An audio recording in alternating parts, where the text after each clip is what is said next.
सन्यास मेरे लिए परमात्मा के प्रेम का दूसरा नाम है। तुमने सुनी है परिभाषा कि सन्यास संसार को छोड़ने का नाम है। मैं कहता हूं सन्यास परमात्मा के प्रेम में पड़ने का नाम है। क्या छोटी बातें करते हो संसार का छोड़ना। और बड़ा मजा है, तुम्हारे तथाकथित साधु सन्यासी एक तरफ तो कहते हैं संसार माया और दूसरी तरफ कहते हैं छोड़ो। जो माया ही है ही नहीं, उसको क्या खाक छोड़ोगे।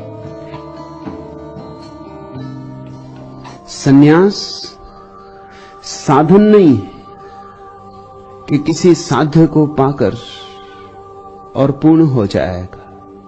सन्यास साधन भी है और साध्य भी। सन्यास मंजिल नहीं है, यात्रा है, तीर्थ यात्रा है। इस यात्रा का कोई अंत नहीं। यह शुरू तो होती है लेकिन समाप्त नहीं होती। इसका प्रारंभ है, इसकी पूर्णता नहीं है। और यही इसका सौंदर्य है कि रोज नई चुनौती, कि रोज नए शिखर आवाहन करते, कि रोज नए मार्ग निकल आते, कि रोज रोज नई अनुभूतियां द्वार पर दस्तक देती, कि एक आनंद चुका नहीं, कि कतारबद्ध आनंद खड़े हो जाते। यह कोई एक दिया नहीं है, पूरी दीप मालिका है, पूरी दीपावली है।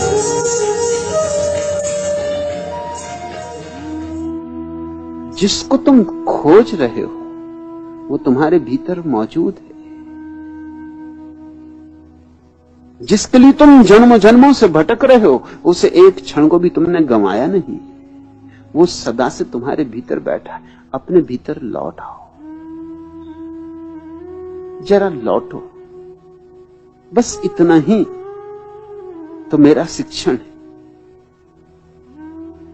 अपने तरफ आंख खोलो, अपनी किताब खोलो, अपने प्राणों को पढ़ो, अपनी आत्मा को पहचानो और फिर कोई असंतोष नहीं, कोई दुख नहीं, कोई पीड़ा नहीं। स्वर्ग के द्वार खुल जाते।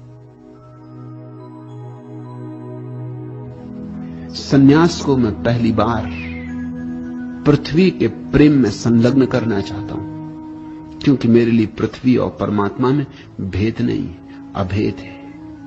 यह एक महत्व क्रांति है जो घट रही। पृथ्वी का संगीत खो गया है, आनंद खो गया है, जीवन की रसधार छिन्न भिन्न हो गई। तुम्हें ऐसी बातें सिखाई गई हैं जिनके कारण तुम ठीक से जी ही नहीं सकते। तुम्हें जीवन विरोध सिखाया गया, जीवन निषेध सिखाया गया।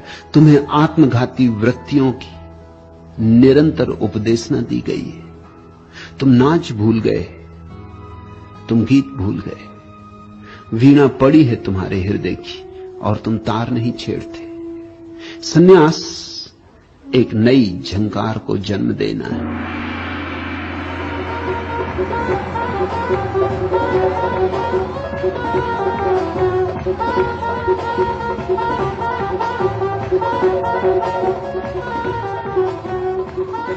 प्रेम और ध्यान दो शब्द मेरे आधार हैं। भीतर ध्यान, बाहर प्रेम। स्वयं के भीतर ध्यान, संबंधों में प्रेम। ध्यान का फूल खिले, प्रेम की गंध उड़े। फिर अगर तुम्हारी नैसर्गिक क्षमता होगी काव्य की तो कवि हो जाओगे।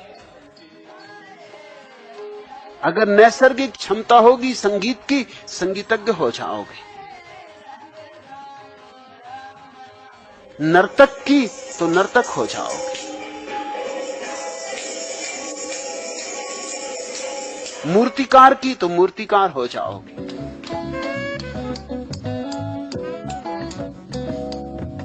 फिर कुछ चेष्टा करके थोपना ना होगा, क्योंकि सब थोपा हुआ झूठा और मिथ्या होता है।